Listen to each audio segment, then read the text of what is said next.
một cái lúc vậy có ổn đấy. So I'm going to ask Wayne first. Now, when the country fell, you were living in Thailand already. What were you doing in Thailand? And so if you can share a little bit, and then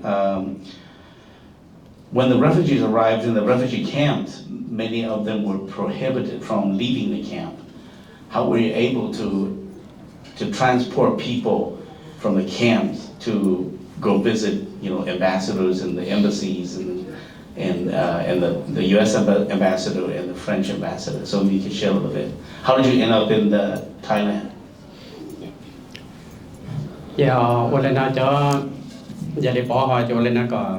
của tôi thả luôn gì ta nói lên na chỉ cho trong của tôi sẽ tới cho nó của ba này yang ba số thay sẽ họ để nhà của là một share của họ story đó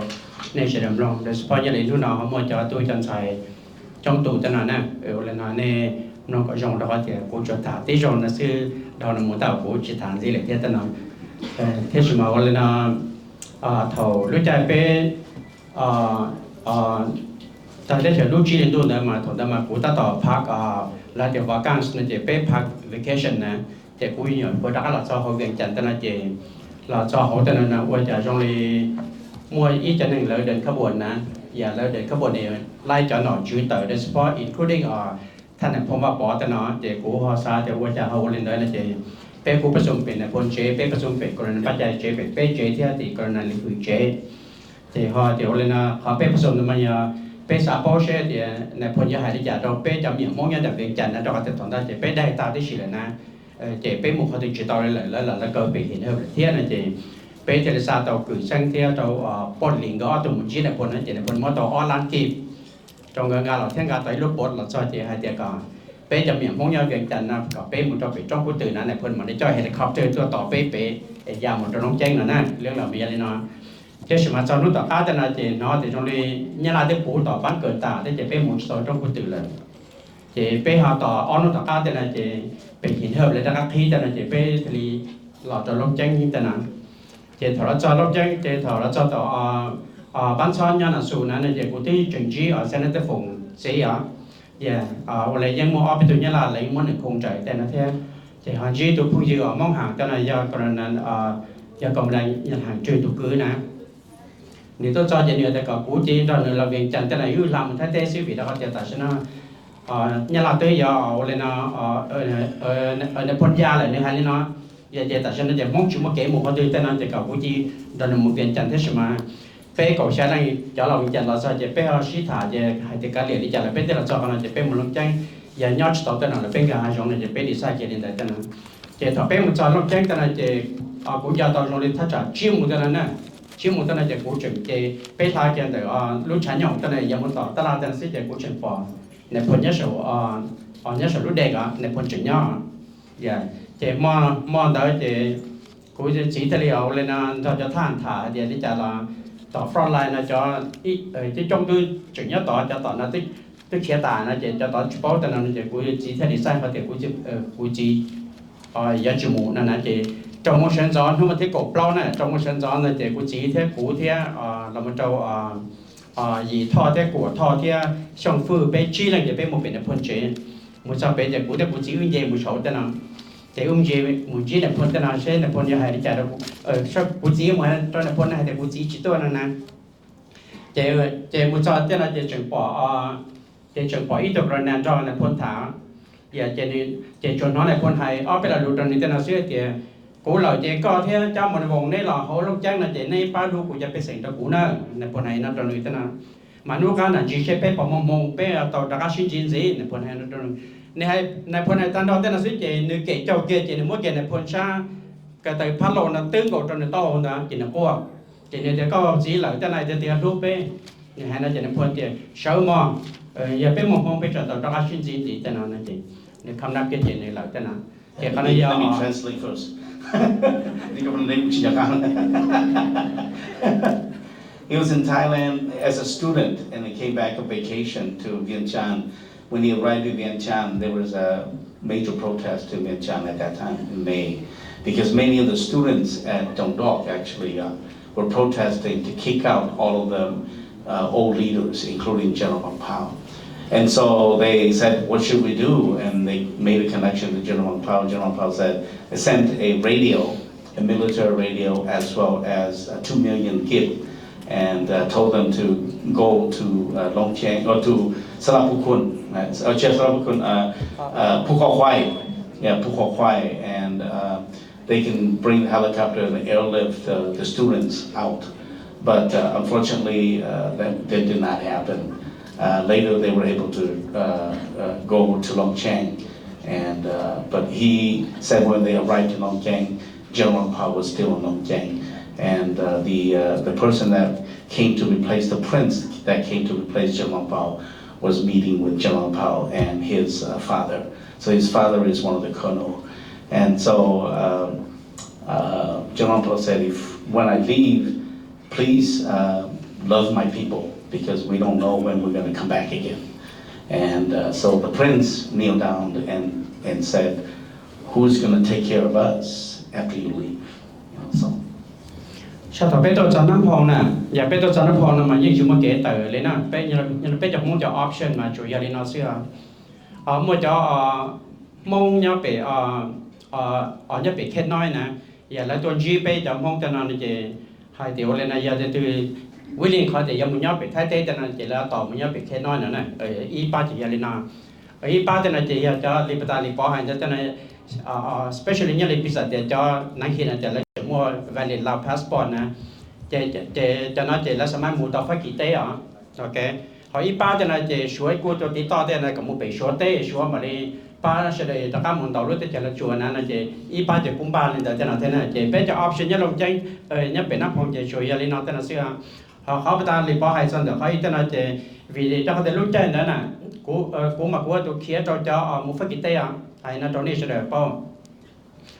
วันนั้นเขารู้จักนะแต่นั่นเองยังได้กูเราช่วยแต่นั่นเองยังจะถึงมั่วไปเลยเราพาสปอร์ตแต่นั่นเอง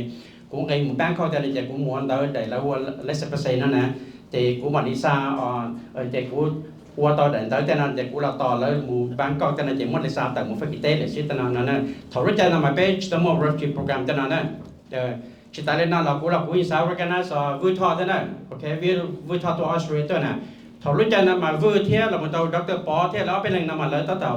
ไฟรู้ว่าเราหัว white policy เนี่ยที่ออสเตรเลียนะแต่เราเชื่อเกย์เราไปจะมุ่งตัวออสเตรเลียที่เห็นนู่นน่ะเยอะตัวจอนแต่เห็นขนาดกูสาว recognize ก็เลยนะที่ชิตาเลยนะที่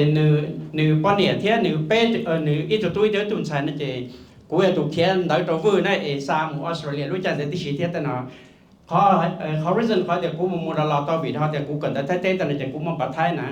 เกี่ยทำได้เจเนี่ยเลยจอเกี่ยสุดตัวไฟกิเต้เลยเราตัวอเมริกาเต้onเต้หรือเต้นั่นหรอหลายสายเนี่ยเราจะกูได้จะกูเคยเนี่ยกูมูต่อแบงค์จะกูแคชเนี่ยแต่จะกูงาเราจะไปสุดเจกูว่าตัวโอเดเราโมยายเนี่ยเราเฉลยตั้งเสียเนี่ยมายังจะจ้องตัวหายาด้วยเนี่ยแต่อะไรเนี่ยเขาเนาะเนี่ยเป็นรูปจอทวินซิตี้นะยังมันจะจ้องตัวจอแต่กูงาเนี่ยอะไรเราอยู่ต่อปนเนี่ยจะไหนสามมุดเราแล้วติดไฟกิเต้เราตัวอเมริกาเต้จะนั้นนะกูว่าเลยแต่เจชิตาเลน่าเจลีปตาลีปอให้ไม่จิตนารู้จักนะมาเป้เก๋ยังเก๋ตื่นเลยนะจุ่มเก๋ตื่นที่สมัยกูนู่นน่ะมากูให้นะเนี่ยยังสีเลยยังนาเทียแต่นะกูสาวกันนะยังสีนะยังสียังอีตัว belief sharp เลยแต่นะรู้จักนะมาเป้จุ่มรับจีโปรแกรมจุ่มควอร์เลยแต่นะเจ eventually ตัวจังตัวเดี๋ยวเป้ตัวมันเลยกัดแต่นะเช่นมายังสียังตัว convince เนี่ยเดี๋ยวยังจุ่มเก๋ตื่นจะเป้มุ่งแต่นะสิมันนู่นมากูทอขวานะโอเคกูยินยอมจงเลยจะเรารู้เลยชิดหาแต่นะเจบ้านนั้นเจรู้จักได้เจเป้เจตอนนั้นเจจะรับจีนั้นเจเลยปีชีตัวแต่นั้นเจเป้รู้สึกหนองคายเนี่ยไม่ยังรู้ temperature แต่นั้นเสียยาทายาจะนั่งแต่มันตอนน้ำพองแต่นั้นเสียเนี่ยรู้จักนะมาจะนั่งรู้สึกน้ำพองนะไม่รู้สึกนะที่ว่าเลยนะยาเคยเจจะมองยาต่อมั่วหายเลยนอนมาชีตาเลน่าจะเป็นมั่วจอนยับเป็นส่วนน่านเราจะเขียนเป็นสัญญาบริเราไปหลวงพ่อบางแต่นั้นเราหมดแต่นั้นเด็ดเราหมดยาน่านยาอำเภอปัวไปเอาเลยนะปากกล้วยยาอุตรดิตถ์แต่นั้นเที่ยเชียงของอย่างเชียงแสนแต่นั้นเที่ยเนี่ยจะจ่อเป็นนะจะยาจ่อเที่ยมั่วห้องเจอนะเที่ยสมัยยังมั่วจ่อขมูเที่ยเราหมดจ่อยังมั่วจ่อยาวแต่นั้นอะไรยังไปมาวันเลยนะจ่อตัวเขียนจ่อเขาหรือจ่อยาไปมายังจี้นะยังจี้ตัวนั้นแต่นั้นยังจี้เที่ยยังเหลืองก็มาตัว thiết cho program cho giá bé họ cú mà cú ở chơi cả cú thiết cho giá năm phòng thiết là một cho giá nòng khai thiết là một cho giá udonนั่นนะน่าเจเขาไปตาลีป้อยนะมาลีนอนะเป้เขา refugee program นั้นมาเป้มันนี่ยาลีนอรู้ใจได้เจเป้แล้วเตอออนเตอยันดาสอสื่อยันดาเวียดนามนะถอนได้เจไลน์โนเจนี่ยันดาแต่นะเจไม่ได้เจแล้วเตอสอสื่อเจแล้วหาเจเป้จำพงนั้นมา primitive นะจนจะ cave people แต่นะซิมาแล้วสว่าจิตอเมริกาเต้นะเจแล้วหายนั่นแต่นะเจไลน์โนจึง curious เจจำพงนั้นยันตื้อแล้วหัวแมวนะเสียหายเจป้านะยันตื้อแต่นั้นนะเจหนึ่งที่จะต่อเจอแต่นะเจอที่กูchỉ cho để cho yangสิ่งประจักษ์ย้อนนะที่สมากูย้อนมาแต่เจอที่ลักกี้ที่เจงก็จะไล่หน่อยเจมุต่อน้ำพองเจที่เรามุ่งชี้จอหน่อยชื่อต่อตามเราที่ชี้เจถ้าจอเจมุ่งจอต่อแต่น่าจะว่าจะแล้วแต่จะมองเรา primitive ทั้งที่สมมติจะมองเราเขาป้อให้ลงกี่เที่ยนะเขามั่วจะป้อลูกฟักกี่เที่ยจะเขาแต่ไล่หน่อยมันเนี่ยป้อให้ลูกฟักกี่อ่ะเจมุ่งจอต่อแต่น่าจะว่าจะเขามั่วจะให้ลูกฟักกี่ต่อเที่ยเจถูยันใหญ่จากนั้นเราหมู่เราอุดรแต่น่าจะเราตัวอย่างเดากูมั่วตอนนี้ผมเต๋อนะนี่โชว์ thesis นะเจ้าไล่หน่อยการหล่อแต่น่าเจเราจอเจไล่หน่อยเทลิซาผมเต๋อตัวมันจะเป็น State Department นะรู้จักนะเจที่เทียนเทลิชงเต๋อตัวมันจะแล้วเป็นแต่น่าจะแมวเนี่ยให้เจแล้ว primitive แต่น่าว่าจะกูมันจะยองเลยแล้วโปตาเทียโปตาโปตาเทียไล่น่าเจแล้วต่อการน่าจะแล้วเทลิ approve เขาโปรแกรมจะเป็นที่สมัยชิมว่าควาได้เลยแต่น่าเจพอดีเจจอโบปีปยันดาซาเวียดนามนั่นแล้วสั่งจันเบอร์ประมาณกบผาแต่ตัวเจในที่เรียกว่าเป้ผาชีปวดตัวนั่นแล้วเป้จันนั้นเบอร์สุดท้ายเป้ผาชีปวดตัวหนึ่งที่เรียกว่าจอนด่าละมุนเราเป้เสียชีลิเจเป้ชิมัวกัดตัวเท่าที่มาถึงว่าจันนั้นเบอร์เราจะเป้แต่นั่นเจจอนถ้าเกิดมันย้ายตัวถ้าอ้วนหรือยังเมืองสิงห์นี่จะเจอหลุมร้อนนะก็ตอบผู้ชายไม่อยู่แล้วก็มาให้That's the challenge of being an interpreter, right? Trying to stop the panel. When the Hmong arrived in Nampong, there was no way out for the Hmong. There was no refugee program. In fact, Nampong was not even an official refugee camp. It was a former United States Marine base. And so they put the Hmong there, and there was no way out. But people, the Chinese people said, come to China, and we can help you win the country of Laos back. Right? And so you have people up in the northern part of Thailand say, if you want to come and stay with us in Thailand, we will help you as well. And so we'll provide a place for you. And then other places like, France. So he handles the French case files. And so basically helping families to transition to France. But his case, he basically worked with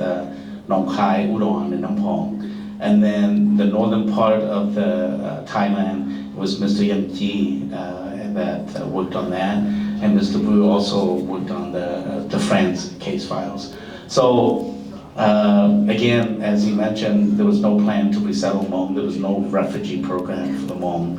But there were numbers that were available. At that time, 150,000 numbers were reserved for Vietnamese. And that's why we have, not many people know that we actually do have refugee camps in America. Camp Pendleton was a refugee camp to process Vietnamese and also Cambodian, but primarily Vietnamese. So those numbers some numbers were left over, 3,000 or so. Later on it became 10,000, but 3,000 was allocated. And it was not just for Hmong, but it's for other lowland Lao as well. And so, sau đó mà bên mua plau chỉ lần theo là cho để uống luyện đó như là Jerry nè ở từ số thời tuổi mà giờ sang sông nè sang sông theo giờ sang lì lên chơi nè gõ từ mình gõ từ số thời uống luyện cho Mac Thompson nhập về ở US như là có sự để nhau udon đó họ cụ theo Jerry theo ở lên theo